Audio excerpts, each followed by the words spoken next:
sunny location of Detroit, which I can say today, not beautiful Nashville or lovely LA, but the sun is shining, so I'm happy. That's How is good. South Carolina? It's good. Yeah, the sun is shining here today as well, so I can't complain, that's for sure. I love it. Well, I'm a rookie to the Brand Innovators discussions, but I'm excited to be here because I've been in automotive for a really long time. And I know, Amanda, you are not a rookie really with Brand Innovators, but you made a pretty big switch about 6 months ago. So I wanted to introduce you because I do a lot of business in the automotive space, but auto aftermarket is really important too, and happens to be a big part of my business. You are the VP of marketing for North America B2C for Michelin, Yeah. but you came from a very different place, which is the beautiful town of Cincinnati, and P&G and CPG marketing. So I would think it would be wonderful if you could share with us a little bit about your previous role and talk a little bit about that transition, and then we can catch up and see how it's going now that you've got 6 months under your belt. Yeah, my previous role at P&G, I was leading retailer marketing there, which was really exciting time, and we got to really reframe how we were thinking about retailer marketing, what that looks like, sort of this idea of taking shopper marketing and data and bringing them together. And so that was a really fun journey. And then, as the year sort of wore on last year, this opportunity to come make a big impact at Michelin came up and was really exciting to me to think about a new industry, which frankly is super interesting. And then also, a situation where we've got some really great brands that have been around for many, many years, but have the opportunity to really shine. And so, being able to help with that, with that transition to sort of bringing back some of the excitement in those brands is really exciting for me as well. So, Yeah. yeah. I love that. And I know you've got a pretty big team there. I'm wondering, what have you found kind of translates both across the CPG industry and automotive, and what's new and exciting that you just maybe you weren't you were surprised about? Yeah, the team is great. We've got a lot of different sort of groups within this team that are certainly different than anything I've experienced before, which has been a great opportunity to learn. So we've got the more operational type of marketing, and then we have the strategic marketing, all focused on tires, and then we also have a group that's very focused on motorsports, which is very new for me. And then we also have our Michelin guides group, which is focused on the Michelin guides and Michelin stars in North America, which has been, and it's been a really interesting journey in that space over the last year as we think about, restaurants being an industry that have obviously had to deal with a lot of the challenges of COVID over the course of the last year. And so from a team standpoint, most of the team falls into those groups. And what I'd say is that a lot of the learning from CPG translates really, really easily and clearly into this space. There are a couple things that are really different though, and unique I'm really enjoying learning more about, and one of them is just the complexity of the market. You can't put just any tire on any car, and so because it turns out, little known fact, and so because of that, there's the category is very broad. There's a lot of competitors, and there are a lot of tires that are out there. And so, that creates an interesting consumer challenge because as consumers, it's difficult to know what to choose or what to buy. And so I think we've got a big opportunity to help consumers navigate our brand and help them figure out, what tire is right for them within our portfolio. And then the other piece that's really interesting to learn about as well has just been, the sort of retail landscape and the customer landscape, which is much more fragmented.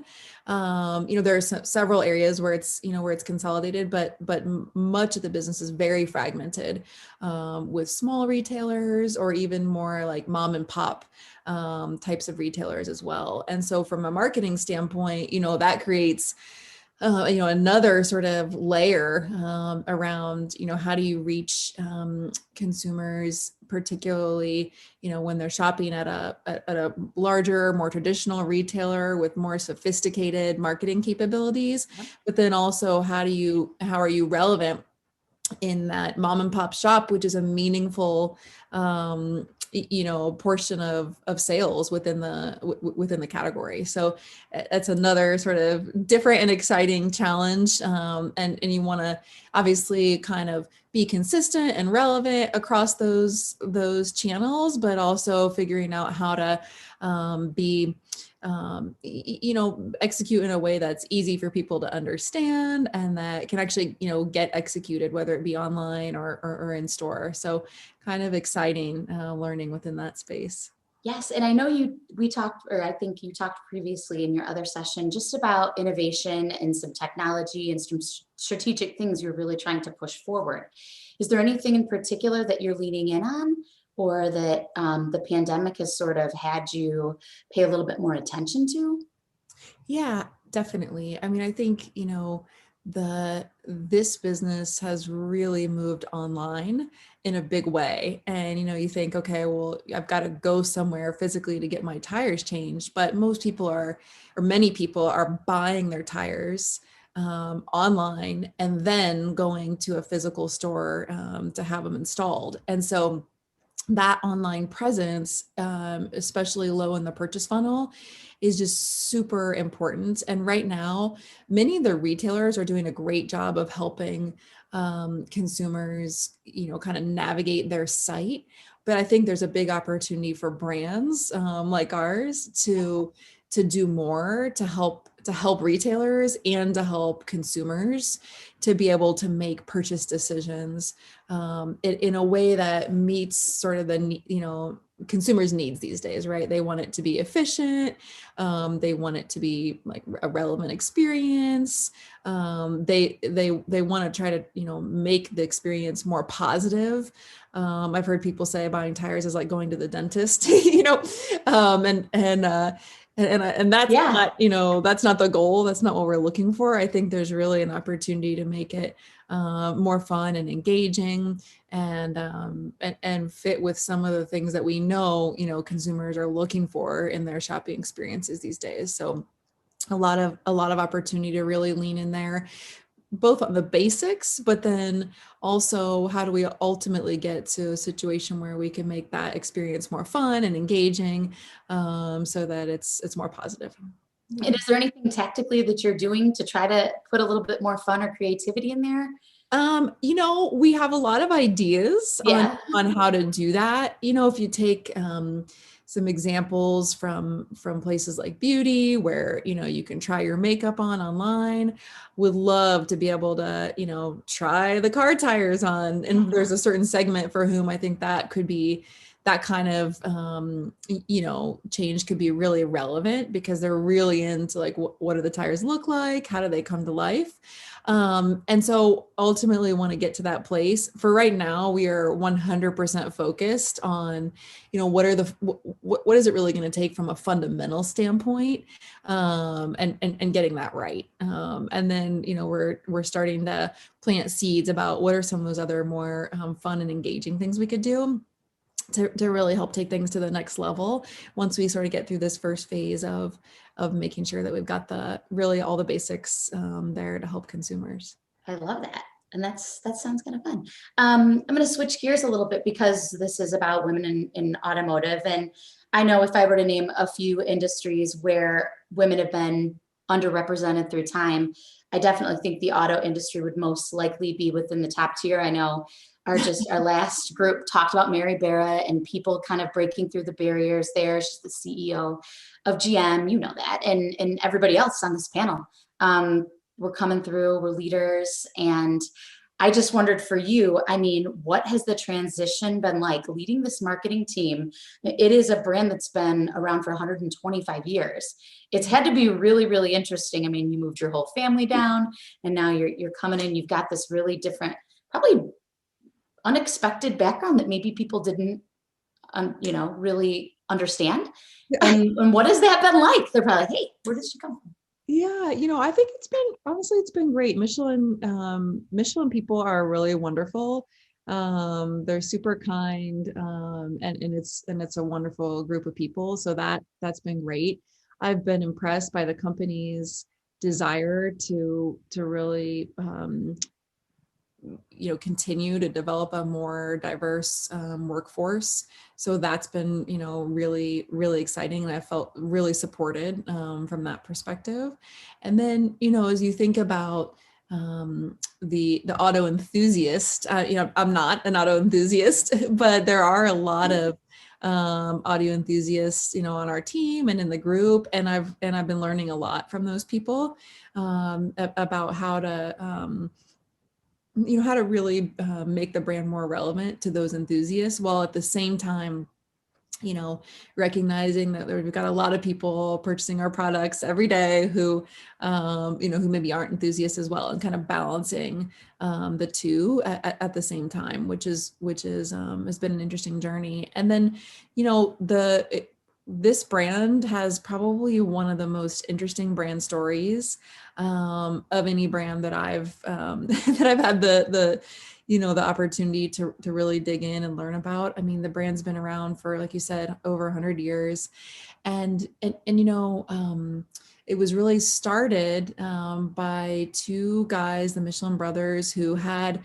an issue with a bike tire that somebody brought into their shop, and so they created a way to to develop a new type of tire to solve that person's problem.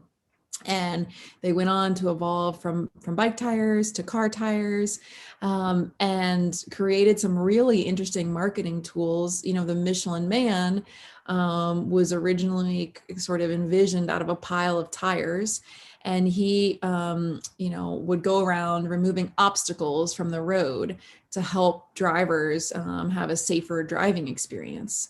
And then the Michelin guides were created to help motorists navigate from one great restaurant to the other, originally. Clever. To on their tires, to use those tires more. And since that time, Michelin guides and Michelin stars and the Michelin tires have grown apart a little bit in terms of their strategies. But I think there's a lot of really great history there for the brand, and what we're starting to really think about is how do we then, make that relevant in today's times when, safety is important, and it's almost like the car is an extension of your home, and in a world that many people don't perceive as super safe right now, that the car can be kind of a safe extension of your home. And so we're really thinking about how do we sort of breathe new life into the brand with that sort of mindset, which has been led to a lot of exciting conversations. Yeah, I bet, especially now, because you are right. I mean, we're ready to get out of our homes. So we're taking road trips. We're using our vehicles. We're not traveling by plane. I know a lot of friends of mine in New York have bought cars that never had cars before, learning about just how to take care of them. And then we all want to get back out to restaurants. So I think that's really interesting. And there could be some probably really cool and creative things that Michelin comes up with. So that's very exciting. And speaking of that, what are you most excited about in your business for 2021? What is inspiring you for this year? Yeah, as I think about 2021, I mean, I think there's a lot of different areas where we have opportunity for growth, which is super exciting. I think the the biggest opportunities though are really in the fundamentals. And I think we have an opportunity to take those and really transform, where we're going, and really bring that to life in an exciting way. And so, as we think about our sort of top of the funnel communication, all the way through to having the content that can really help consumers make decisions about tires, which is pretty limited in the category today, to conversion and thinking about how do we drive, how do we make that help consumers make that decision about which tires to purchase more easily, because it is a big question that people are trying to answer. When should I change my tires, what tires should I buy, and where should I buy them, right, are kind of the three questions on everybody's mind. And it sounds really simple, but I think there's an opportunity for us as a brand to help consumers better answer that question, and do it in a way that's super relevant to them. And so it is really about getting back to the basics, and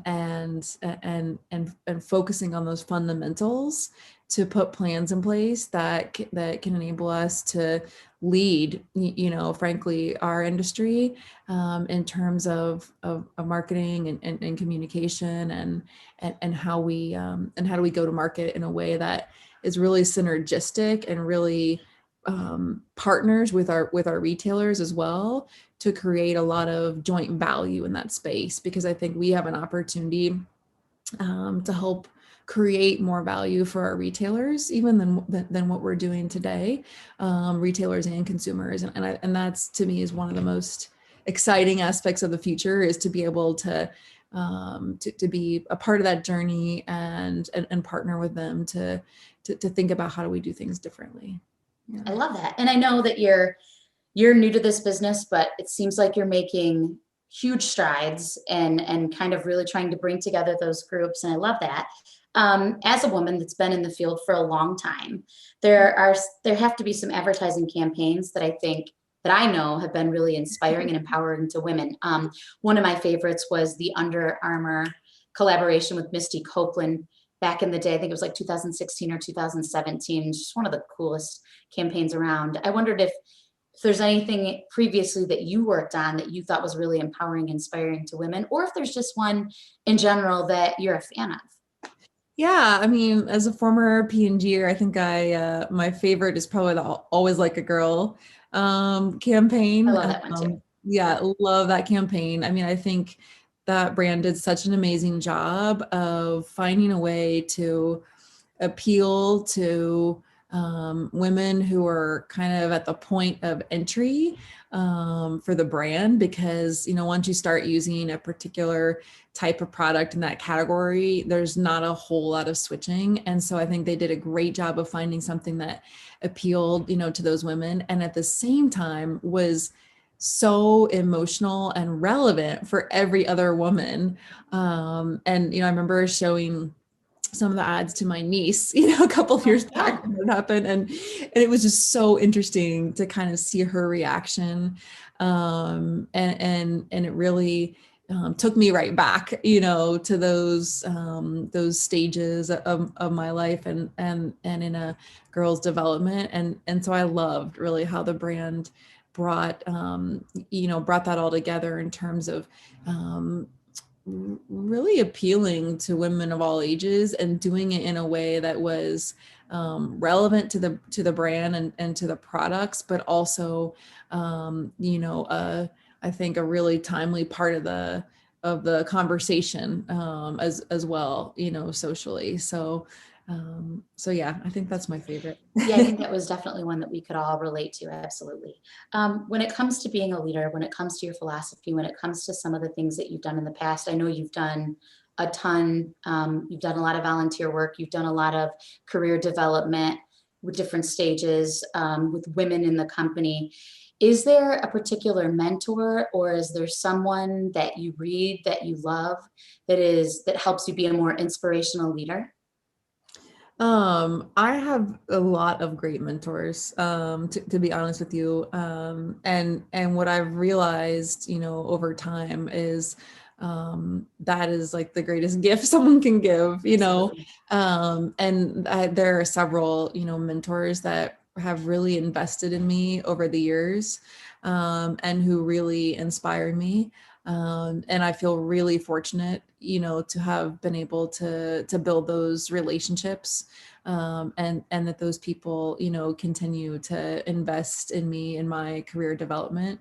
And I want to, continue the charge there, Yeah. and really be able to give back and continue to, pass the torch, if you will, in terms of the knowledge and things that I've been lucky enough to gain, from those people.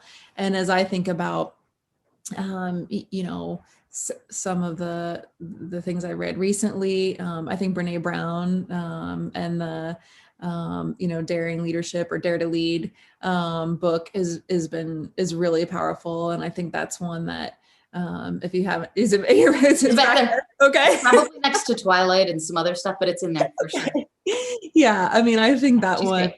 Yeah, I mean, it's super popular, but I mean, there's a reason for that, right? I mean, the content there, I think, is really helpful, and I think a lot of it is about being okay, having, the courageous conversation, and I see that, the importance of that, like, more and more every day, and sometimes having that courageous conversation can really make a difference, for somebody, for people on the team, or and on the business, and sometimes it's easier, just to walk away, but that's not always doesn't always lead to the best outcomes. So, Yep.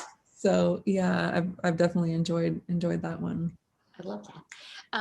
And how have you enjoyed life in South Carolina? It's a big switch from Cincinnati going down south. What has that been like for you and your family? Yeah, it's been great. I guess there's been a couple of things, this pandemic, just like everybody else. I mean, I could really be living anywhere. But the weather, if I had to choose a place, South Carolina is great, because the weather is super nice. I think one of the things that's been interesting, in this concept of working from home, and other women might relate to this, is that the not having to travel, every week or every other week for work has been, very, liberating, in the sense Yeah. of, I've got 3 kids, they're 7, 5, and 2. And so balancing, the kids, with a job that, doesn't require travel has been frankly, like, fabulous. And so I think that's been a really, like, a nice silver lining. But prior to this sort of work from home time, I'd never really worked in front of my kids before. And so it's been a really big transition for them to understand that, well, mom's home, but I can't, interact with her or talk with her. And that's been a really big, a big transition for them. And it's tough, right? And so I think, while working from home is Oh, nice yeah.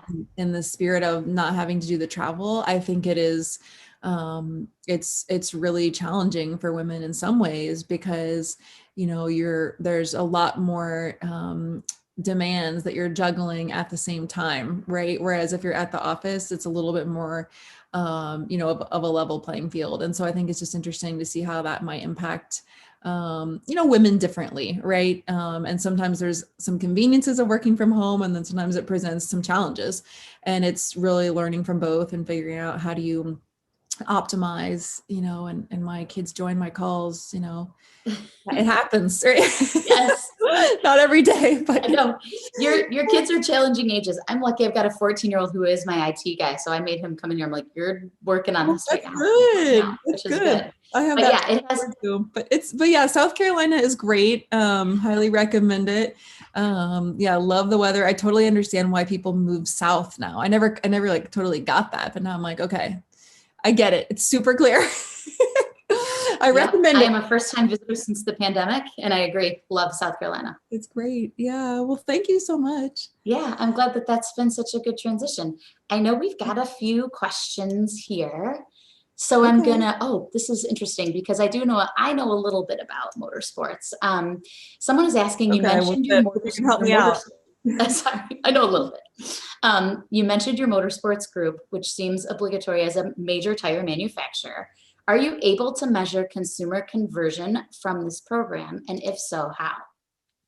I would say today, no, we're not able to measure that, conversion from the program. We do a lot of things as it relates to motorsports. We invest, we partner with IMSA. And so, we have a great partnership there where we're actually, providing some of the tires that are on the cars that are being raced, right? And so that is part of our relationship with the OE, with the manufacturers, which is great, and there's a lot of sort of intangible benefits that come from that, and then consumers, Yes, absolutely. see a lot from the brand in those events, and then as we start to think about other, events that even beyond that, I think we're there and we're present. And I think what we have a big opportunity to do that we're still kind of figuring out, I think, is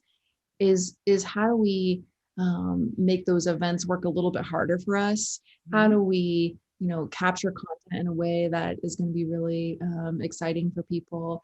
How do we make those events more broadly appealing to people beyond the enthusiast?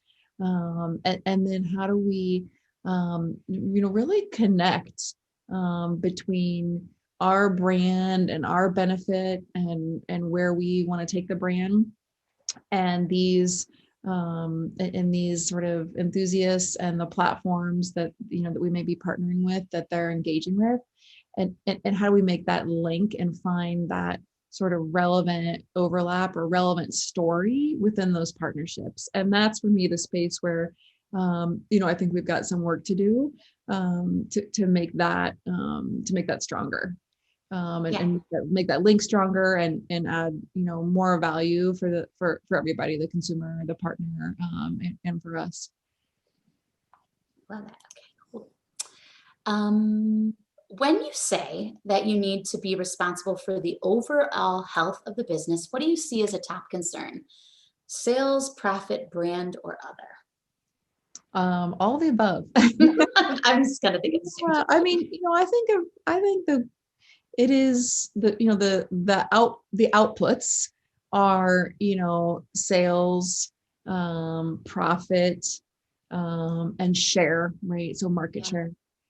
Those are the outputs. And then, the inputs to that are really about being physically available for the consumer. So, whether that means great customer service, that means having your portfolio broadly distributed.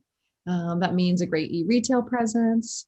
And then, the other piece is that's really important is having that the mental availability for your brand. And so, some of that is about driving awareness, about using very consistent, iconic assets for the brand, and really understanding how those work for your brand. And then, the other piece is about having great ideas that open people's minds and hearts to your brand. And then I think, beyond mental availability and physical availability, it's about, having a relevant portfolio, and having a portfolio of offerings that broadly meets people's needs, and that does that in a way that is super appealing. And so that's where, some of the innovation comes in, around product innovation and commercial innovations, and partnering, with our retailers and with our R&D teams that are amazing at Michelin to really bring that to life. Questions are popping up everywhere here. Oh, good.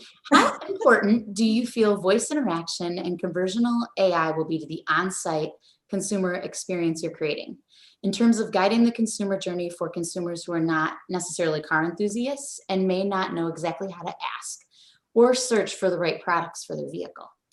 Yeah, that's a great question. I think that may be in part a question to the retailers. I mean, I think for right now, what we're really focusing on is this online space where I think it's, I think there's a lot of, work on our website where we've brought AI in and we're using that to answer questions and to help people understand more about what they're going to purchase and answer very detailed questions about our tires. We have a consumer care group and then we've got people in that organization who've been in the job more than 20 years. I mean, they're extreme experts.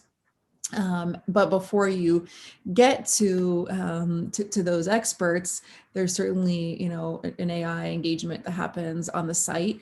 And that's something that's come to life over the last couple of years, which I think is fabulous. And we can continue to leverage that more. And I think, can really help consumers. And a lot of that, ends up being consumers who have questions. They're not sure what to buy, or they've already, made a purchase and they have a question, or they're thinking about the future, because we're not selling tires directly on our website. But then, I think consumers, as they get to the retail space, are definitely, asking those questions, and many of the retailers use AI on their websites as well. I think the question maybe was more about in the physical store. And I think that can be a great place to use AI. At this point, the models I've seen, most of the retailers have a real live person, still serving and talking with consumers in those stores. And I think, it'll be interesting to see kind of how that evolves. There's definitely I think an element that I've learned, that where the expert who's in the store at the retailer is not only answering the consumer's questions about what tire to purchase, but they also take a look at the tread and how the person's been driving, and how the tread has been wearing. And that provides some indications to them on what they might recommend in terms of replacement tires in some cases. And so that goes a little bit beyond voice, right? Yes. In terms of how they make those choices and recommendations. And so, it'll be interesting to see kind of how all that evolves. But I think at this point, it's kind of a multifaceted consultation that's happening. When you've got an expert who's looking at your tires, and when you're purchasing them online, I think there's a lot of education that we can do, because the reality is that the consumers, there's probably going to be some questions that many consumers won't know to ask, right? Yeah. I'm certainly learning that as I I have no idea. You're the as I same, learn a you've lot been about hitting a lot of curbs. What's going on? Exactly. So that's that balance between AI and then us really, simplifying the conversation and helping consumers think about the most important elements.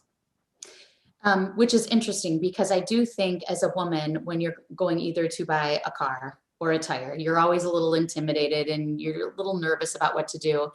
Someone's asking a question specifically and wondering, do you see more independent women buying tires these days? And if so, is Michelin supporting their buying challenges?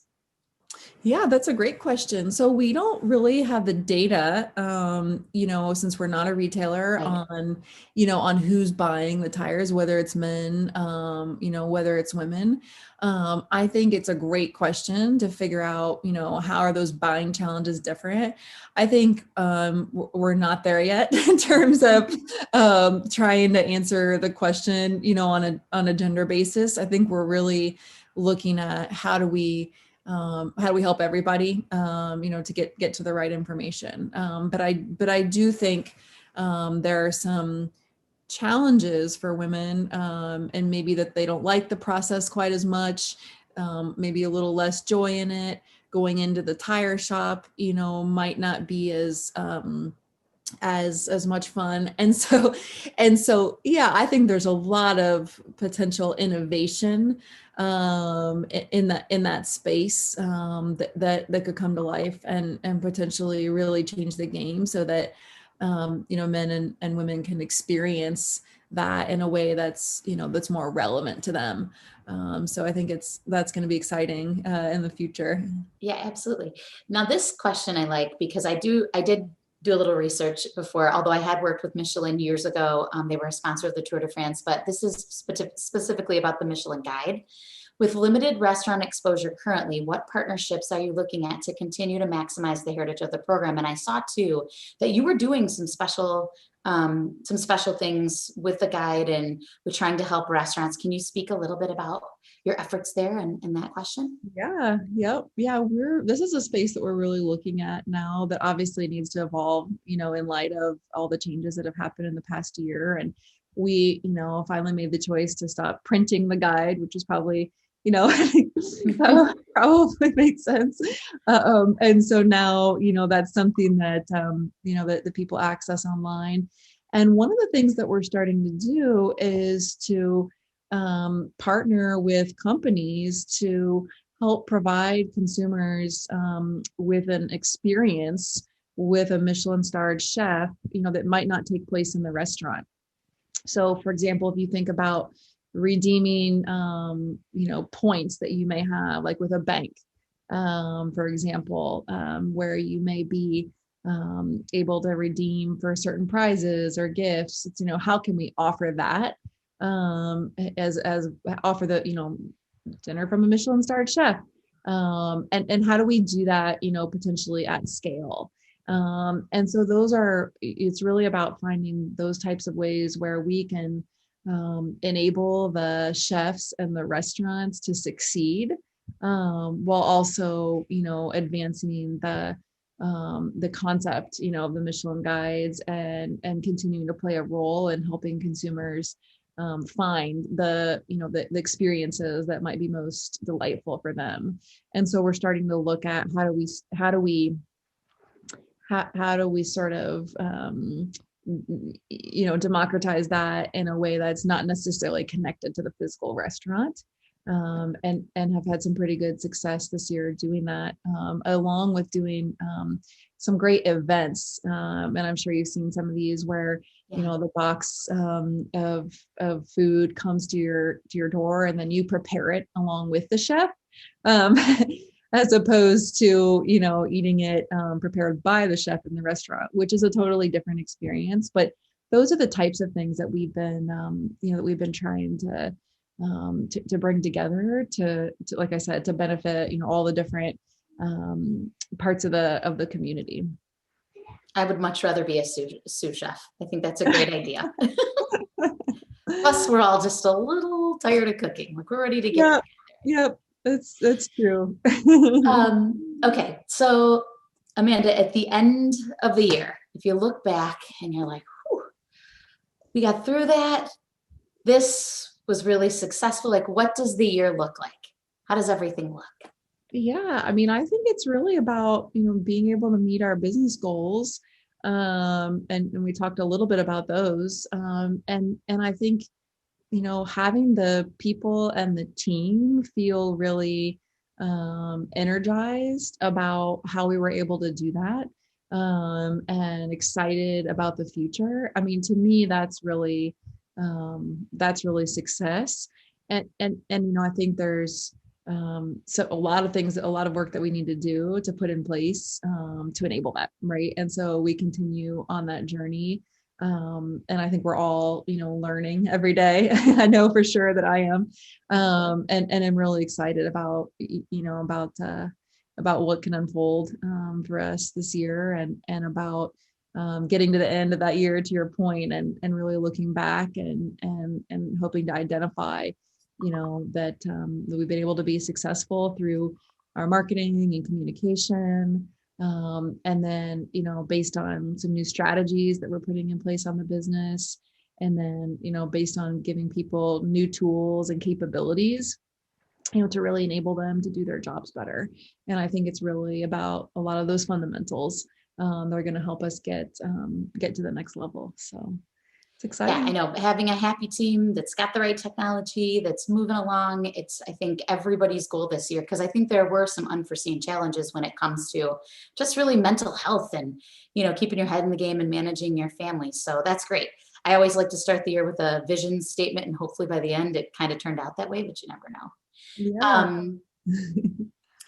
So someone is asking, just have like one more question. I'll do a quick question, so one more minute. They're wondering if Amanda feels like this is a boys' club, as Allison did, our previous, and how do you combat those challenges? Okay, well, it's an interesting question because, of the COVID context where, like I said, we're not traveling. Yeah. And most of the conversations, happen right here. Yeah. And so I do think that within the leadership of the retailers, that are in the industry, I see a lot of men. And I think that a lot of auto enthusiasts gravitate to this category, which makes total sense, right? And maybe more of them tend to be men, but I've definitely felt a lot of respect, both for women and for new ideas. And I think within Michelin, for sure, the company is very committed to supporting women and all manner of diversity. And I think it's the retail aspect of the industry. Certainly has a little bit more of a history there with men, and I think I'm sure as I, go starting to visit all these customers in person, I will feel that in a bigger way. But I think that there's so much opportunity in this industry to be able to advance kind of how we show up for consumers and how we go to market, that it's really exciting. And I think some of the gender boundaries, maybe just aren't super relevant, at the end of the day. And it's working on like, how do we focus on the business and the big picture, and that's kind of, how I've felt since I've gotten here. I haven't really felt limited or any kind of issues from that perspective. So I'm excited about the future. Yeah, and maybe one day to actually get to go to France and meet the team. Exactly, for sure. Yeah. That was terrific, ladies. Thanks so much, Laura and Amanda. Amanda, I'd love to learn so much more about your journey. I think that the guys at Michelin made a very wise decision in bringing you on board. Your enthusiasm, your CPG background, and your femaleness, I think, is kind of a trifecta for them. And I think that you are going to change the brand experience. You opened with buying tires is like going to the dentist. And I have a very strong feeling that that's about to change. I also love the alignment between the Michelin brand and fine dining, and the way you're starting to toggle how you guys think about it. And I think that that is going to be a very interesting brand association going forward. I also just want to shout you out for the importance of female mentorship. I think that's absolutely key. And the fact that you want to pay it forward, I think is something that we should all aspire to. I think that's very important. And just the last thing, because I keep on honing in on this, is the gentler side of the pandemic. And that's some of the lifestyle betterment that we've all learned. And, you having three very young kids, and being able to not have to get on an airplane every week or every other week, or, even every other month, is a big deal. I completely understand that.